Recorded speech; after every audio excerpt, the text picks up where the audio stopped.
It's time for another episode of VLGA Connect, and time to check in on one of our member councils, the Mornington Peninsula Shire, and the Mayor Sam Hearn joins us today to talk about recent responses to COVID-19. Sam, welcome to VLGA Connect.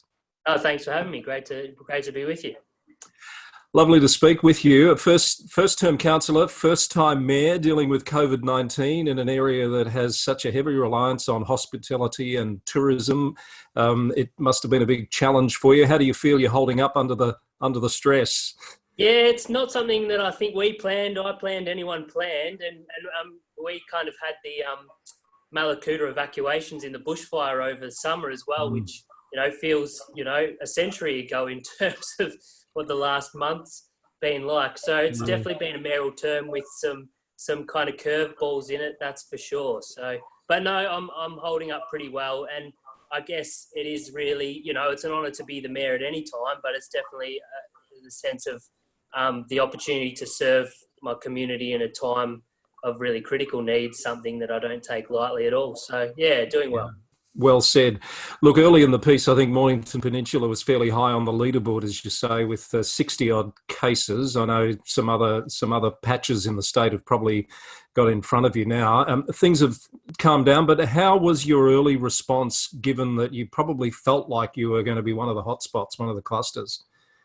Yeah, it did take, just kind of going back through my memory over the last kind of couple of months. It did take us a little bit of time for that first data set to hit, and we were probably a little bit higher than we thought. I mean, we didn't think we'd be second in some senses when we kind of got that data through. But in sort of looking at some of the reasons for that, it made sense in the particular cases of international travellers and the way that had come about. And also, some of the movement in and out of the Mornington Peninsula and some of the other hotspot areas of the state, even where there was people who were living up in the city but, had their secondary residences down on the peninsula. So it was stuff to deal with. But I think, thankfully, from that kind of point of being second, the messaging and the kind of community response around the social distancing and, not leaving your home for anything unnecessary really kind of improved significantly, and we quickly dropped back kind of week by week on that leaderboard, if you like. And thankfully over the last few weeks, like the rest of the state, we kind of have only had, haven't really seen much increase of any significance to that overall figure.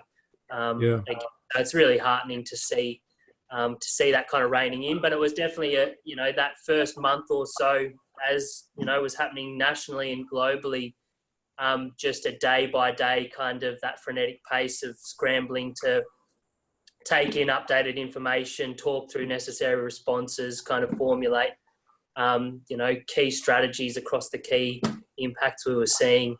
It was definitely a big month. So Sam, you've got some of the most popular beaches around. How has that been as an element in your management of COVID-19, and have people, I guess Easter was a particular concern, have people been responding the right way from your perspective?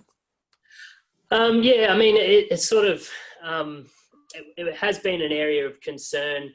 It's probably dropped right. I mean, it's always contingent on the weather. So it's kind of, again, something that the pressure's been eased off between that and people kind of really getting the seriousness of the situation over the past number of weeks.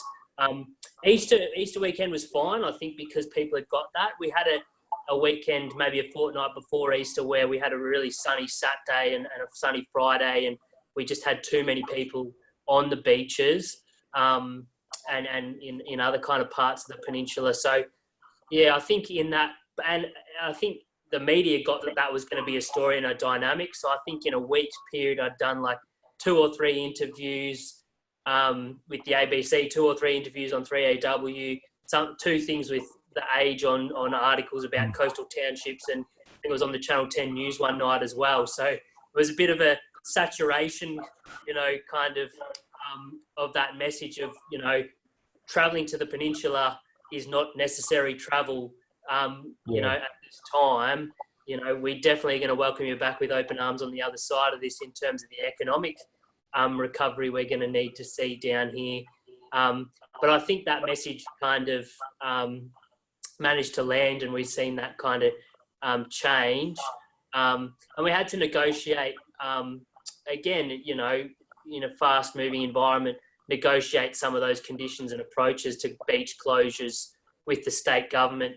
I had a conversation with the CEO in the wash-up to some of it, and we're kind of saying, other coastal councils will get this, but we kind of counted. There was about 8 different authorities that had something to do with beaches, so it was always going to be a bit of a challenge to try and align one kind of clear, comprehensive approach to the beaches, beach closures, beach restrictions, when at the best of times you've got such a complicated governance structure around them. So, but I think we've come out the other end of that and landed, and we were able to kind of actually pull together a call with all the other Bayside municipalities and kind of out of that week of discussion around beach closures, create a consistent approach across the whole Port Phillip Bay. And I think in the end, that's what matters most to community members, to just have that clarity on what can I do, how can I do it, you know, how's it going to work, no matter where I am, kind of thing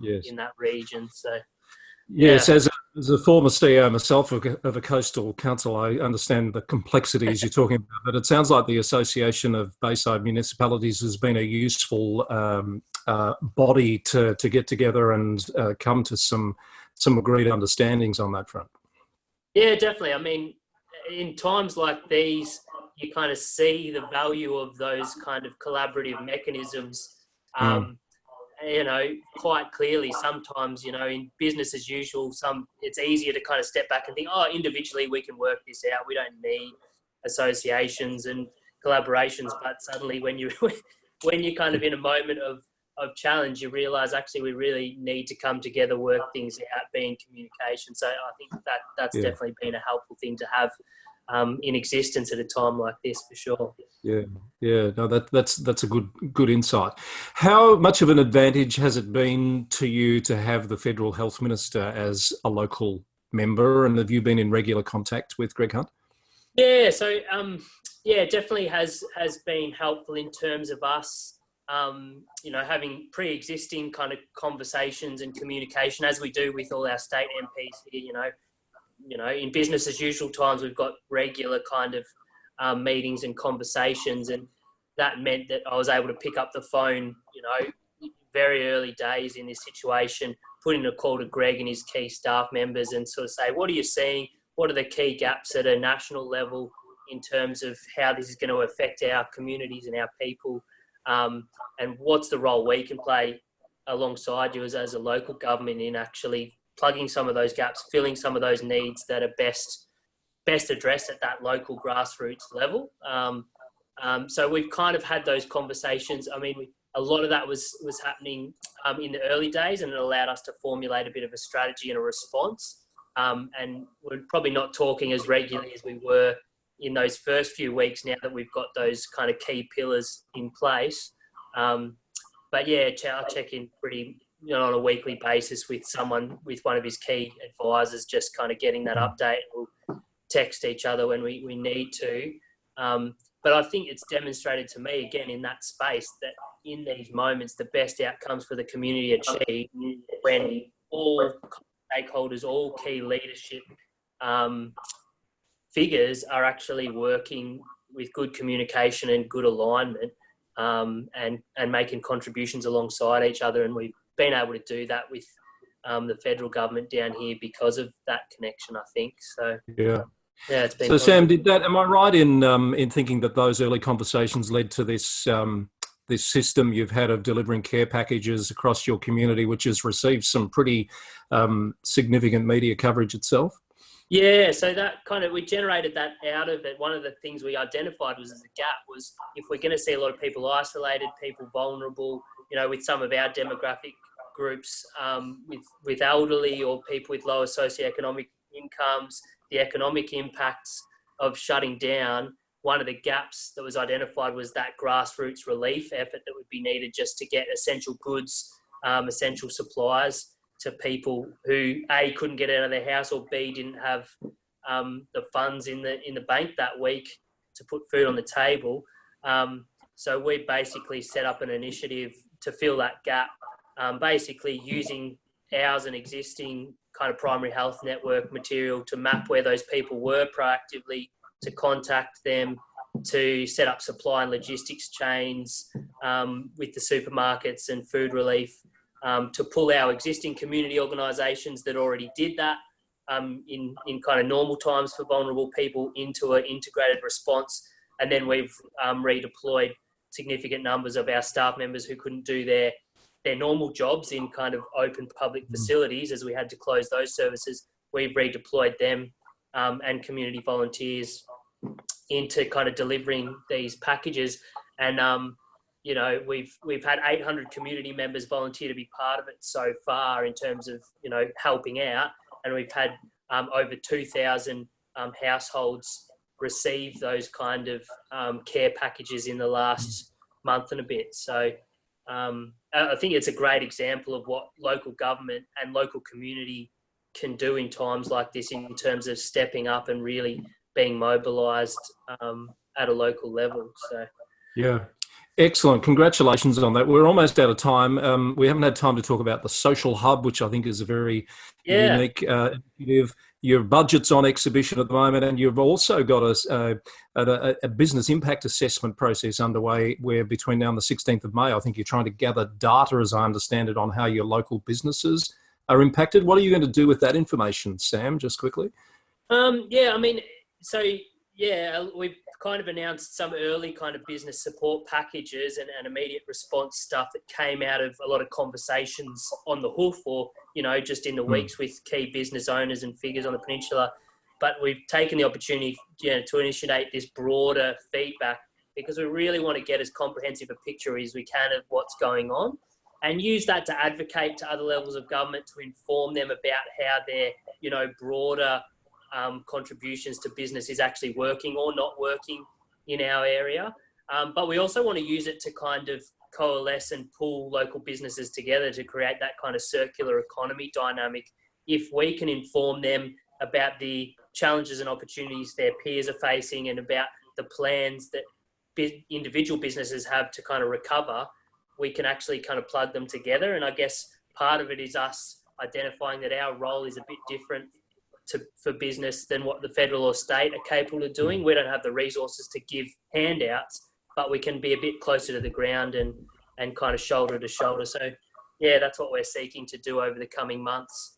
And, you know, you can't do anything unless you have accurate information. So that's kind of the first step in really understanding what's going on so we can work out what we can do from there. So very, very true. Yeah.